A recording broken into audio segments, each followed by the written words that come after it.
Seja muito bem-vindo ao canal Facilite Sua Vida. Antes de iniciar seu audiolivro, deixe seu like para ajudar a alcançar mais pessoas, se inscreva no canal. Compartilhe esse vídeo com um amigo. Mais informações no box de informações. Gratidão profunda. Capítulo 7. O todo em tudo. Enquanto tudo está em o todo, é também verdade que o todo está em tudo. Aquele que compreende realmente esta verdade alcançou o grande conhecimento. O Kybalion. Quantas vezes a maioria das pessoas ouviram repetir a declaração que a sua divindade, chamada por muitos nomes, era o todo em tudo, e quão pouco suspeitaram elas da verdade oculta, encoberta por estas palavras tão descuidadamente pronunciadas. A expressão comumente usada é uma sobrevivência da antiga máxima hermética acima citada. Como diz o Kybalion, aquele que compreende realmente esta verdade alcançou o grande conhecimento. E, sendo assim, permiti-nos examinar esta verdade, cujo conhecimento tanto significa. Nesta exposição da verdade, esta máxima hermética, está encoberta uma das maiores verdades filosóficas, científicas e religiosas. Nós vos explicamos o preceito hermético a respeito da natureza mental do universo, a verdade que o universo é mental, ele está dentro da mente de o todo. Diz o Kybalion na passagem citada acima, tudo está em o todo. Mas note-se também a declaração correlativa, que é também verdade que o todo está em tudo. Esta declaração aparentemente contraditória é reconciliável pela lei do paradoxo. Aliás, uma exata declaração hermética das relações que existem entre o todo e o seu universo mental. Vimos que o tudo está em o todo, vejamos agora o outro aspecto do assunto. Os ensinos herméticos são, com efeito, que o todo está iminente, permanece, está inerente, habita no seu universo, e em cada partícula, unidade ou combinação, dentro do universo. Esta expressão é geralmente ilustrada pelos instrutores com uma referência ao princípio de correspondência. O instrutor ensina o discípulo a formar uma imagem mental de uma coisa, uma pessoa ou uma ideia, porque todas as coisas têm uma forma mental, ou dando como exemplo o ator dramático que forma uma ideia dos seus caracteres, ou um pintor ou escultor que forma uma imagem de um ideal que ele procura exprimir pela sua arte. Neste caso, o estudante deve compreender que, enquanto a imagem tem a sua existência e ser somente em sua própria mente, ao mesmo tempo ele, o estudante, autor, dramaturgo, pintor ou escultor, está em certo sentido imanente, e permanece, habita, na imagem mental. Em outras palavras, toda a virtude, vida, espírito e realidade da imagem mental é derivada da mente imanente do pensador. Considerai isto por um momento e logo compreendereis a ideia. Para tomarmos um exemplo moderno, diremos que Otelo, Lago, Hamlet, Lear, Ricardo III, existiram somente na mente de Shakespeare, no tempo da sua concepção ou criação. E ainda, Shakespeare também existiu em cada um destes caracteres, dando-lhes a sua vitalidade, espírito e ação. Qual é o espírito dos caracteres que conhecemos como Micawber, Oliver Twist, Uriah Heep, será Dickens, ou cada um destes caracteres terá um espírito pessoal, independente do seu criador? Tem a Vênus de Médici, a Madonna Sistina, o Apolo de Belvedere, espírito e realidade de si próprios, ou representam eles o poder espiritual e mental dos seus criadores? Facilite sua vida. A lei de paradoxo demonstra que as duas proposições são verdadeiras, consideradas no seu próprio ponto de vista. Micawber é Micawber e é também Dickens. E, demais, enquanto que Micawber pode ser dito Dickens, o mesmo Dickens não é idêntico a Micawber. O homem, como Micawber, pode exclamar: "O espírito do meu Criador está inerente em mim e, apesar disso, eu não sou ele." Quão diferente é esta da horrível meia-verdade tão estrondosamente anunciada por alguns dos falsos sábios, que enchem a atmosfera dos seus gritos: "Eu sou Deus." Imaginai o pobre diabo de Micawber ou de Uriah Heep, gritando: "Eu sou Dickens", ou algum dos humildes bobos das peças de Shakespeare, anunciando com grandiloquência: "Eu sou Shakespeare." O todo está até na minhoca, contudo, a minhoca está longe de ser o todo.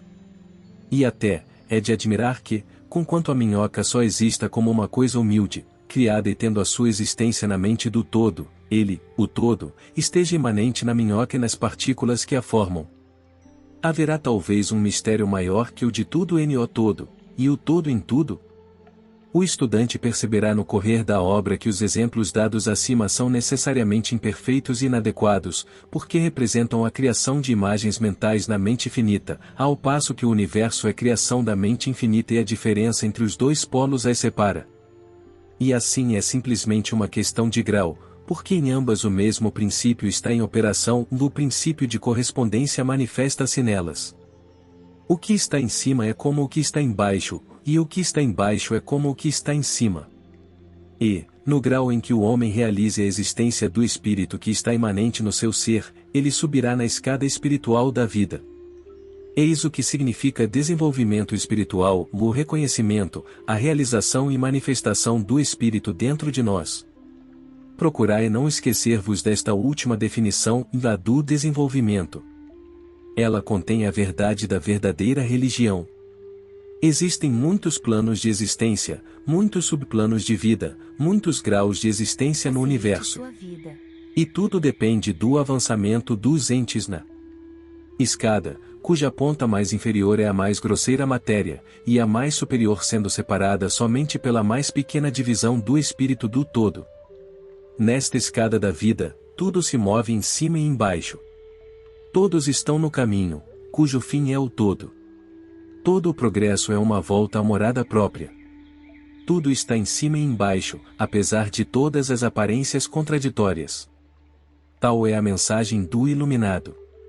Os preceitos herméticos referentes ao processo da criação mental do universo são que, no começo do ciclo de criação, o todo, em seu aspecto de existência projeta a sua vontade sobre o seu aspecto de estado, e o processo de criação começa.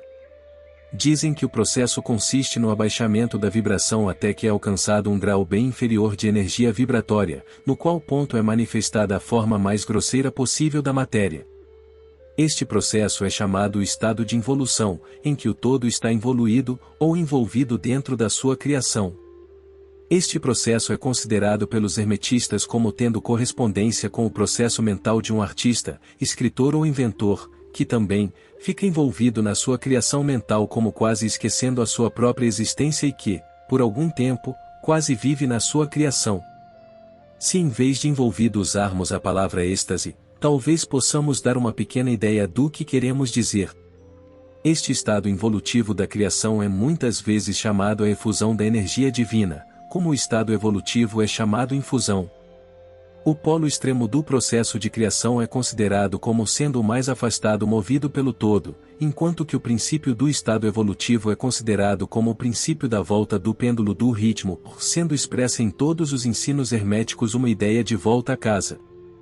Os preceitos são que durante a efusão, as vibrações tornam-se cada vez mais inferiores até que finalmente a restringência cessa, e as vibrações de volta começam.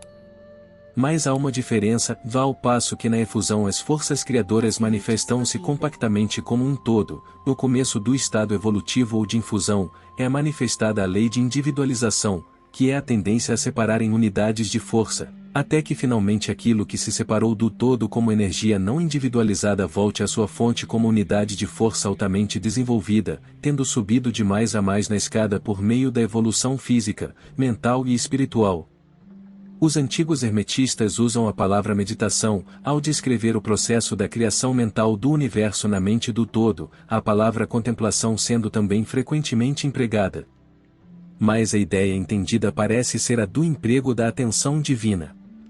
Atenção é uma palavra derivada de um verbo latino, que significa estender-se, desdobrar-se, e também o ato de atenção é realmente um desdobramento mental, uma extensão da energia mental, de modo que a ideia interior é facilmente compreendida quando examinamos o significado real da atenção. Os ensinos herméticos a respeito do processo de evolução são os que o todo, tendo meditado no princípio da criação, tendo estabelecido então os fundamentos materiais do universo, tendo pensado na sua existência, gradualmente desperta da sua meditação e assim começa a manifestar o processo de evolução, nos planos material, mental e espiritual, sucessivamente em ordem. Então o movimento de ascensão começa, e tudo começa a mover-se para a mansão espiritual. A matéria torna-se menos grosseira, as unidades nascem à existência, as combinações começam a formar-se, a vida aparece e manifesta-se em formas cada vez mais elevadas, e a mente torna-se cada vez mais evidente, as vibrações sendo constantemente mais elevadas. Em resumo, o processo total da evolução, em todas as suas fases, começa e procede de acordo com as leis estabelecidas do processo de infusão. Todas ocupam éons e éons do tempo do homem, cada éon contendo muitos milhões de anos, porém, como nos diz o Iluminado, a criação inteira, incluindo a involução e a evolução de um universo, é para o todo simplesmente como um piscar de olhos. No fim dos inúmeros ciclos de éons de tempo, o todo retira sua atenção, sua contemplação e meditação do universo, porque a grande obra está acabada e tudo está retirado no todo de que provém. Mas, ó mistério dos mistérios, o espírito de cada alma não é aniquilado, mas sim expandido infinitamente, a criatura e o Criador são confundidos. Tal é a relação do Iluminado.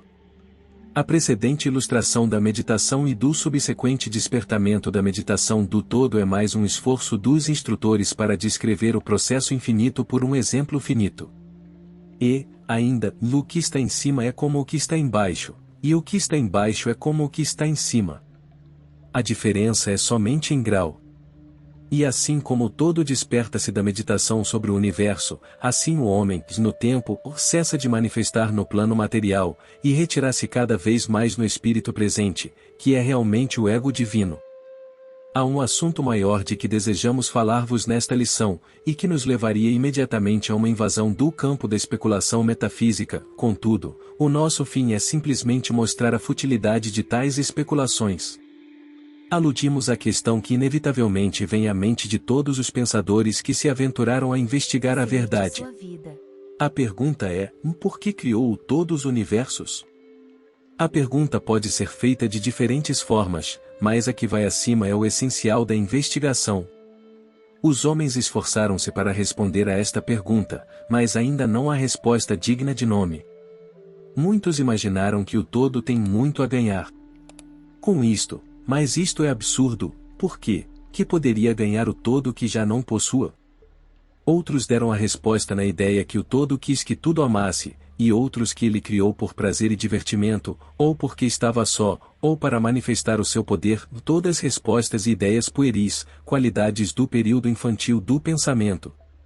Outros acreditaram descobrir o mistério afirmando que o todo achou-se impelido a criar, pela razão da sua própria natureza interna, o seu instinto criador.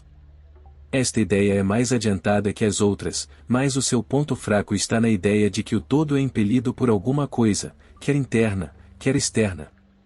Se a sua natureza interna, ou instinto criador, impele-o a fazer as coisas, então a natureza interna ou instinto criador seria o absoluto, em vez do todo, e neste caso esta parte da proposição está errada. E, ainda, o todo cria e manifesta, e parece ter muitas qualidades de satisfações em fazê-lo. E é difícil de escapar da conclusão que, em grau infinito, ele poderia ter o que corresponde no homem a uma natureza inata, ou um instinto criador, correspondente a um infinito desejo e vontade. Não poderia agir sem querer agir, e não poderia querer agir sem desejar agir, e não desejaria agir sem satisfação nisso. E todas estas coisas pertenceriam a uma natureza infinita, e podem ser consideradas como estando de acordo com a lei de correspondência. Mas, ainda, preferimos considerar o todo como agindo inteiramente livre de toda influência, tanto interna como externa. Isto é o problema que se apoia na raiz da dificuldade, e a dificuldade que se apoia na raiz do problema. Falando estritamente, não se poderá dizer que haja uma razão para o todo agir, porque uma razão implica uma causa, e o todo está acima da causa e do efeito, exceto quando ele quer tornar-se causa, tempo em que o princípio é posto em movimento. Assim, dizeis, o assunto é incompreensível, justamente como o todo é incognoscível. Justamente como dizemos simplesmente que o todo o é, assim também somos obrigados a dizer que o todo age porque age. Enfim, o todo é toda razão em si mesma, toda lei em si mesma, toda ação em si mesma, e pode-se dizer que, em verdade, o todo é a sua própria razão, a sua própria lei, a sua própria ação, ou que o todo, a sua razão, a sua ação, a sua lei, são um, com todos estes nomes sendo de uma só coisa. Na opinião dos que vos dão estas lições, a resposta se encerra no próprio íntimo do todo, junto com o seu segredo de existência. A lei de correspondência, na nossa opinião, compreende somente este aspecto do todo, que pode ser chamado o aspecto de estado. O lado oposto deste aspecto é o aspecto de existência, no qual todas as leis perdem-se na lei, todos os princípios emergem no princípio, e o todo, o princípio, a existência, são idênticos entre si uns aos outros. Por isso, as especulações metafísicas sobre este ponto são fúteis. Entramos aqui no assunto, simplesmente para mostrar que conhecemos a pergunta e também o absurdo das respostas ordinárias das metafísicas e teologias. Em conclusão, poderá ser de interesse aos estudantes dizer-lhes que apesar de muitos dos antigos e modernos preceitos herméticos tenderem a aplicar o princípio de correspondência à questão, com o que resulta a conclusão da natureza íntima, mesmo assim as lendas contam que Hermes, o Grande, sendo interrogado sobre esta questão pelos seus adiantados discípulos, respondeu-lhes fechando os seus lábios com firmeza e não dizendo uma palavra, indicando que não havia resposta. Mas, então, ele podia ter entendido de aplicar o axioma da sua filosofia, que diz: os lábios da sabedoria estão fechados, exceto aos ouvidos do entendimento, significando que ainda os seus discípulos adiantados não possuíam o entendimento que os habilitava ao preceito. Seja como for, se Hermes possuía o segredo, ele deixou de o comunicar, e embora o mundo tome muito interesse, os lábios de Hermes estão fechados a este respeito. E quando o grande Hermes hesitou em falar, qual mortal poderá atrever-se a ensinar?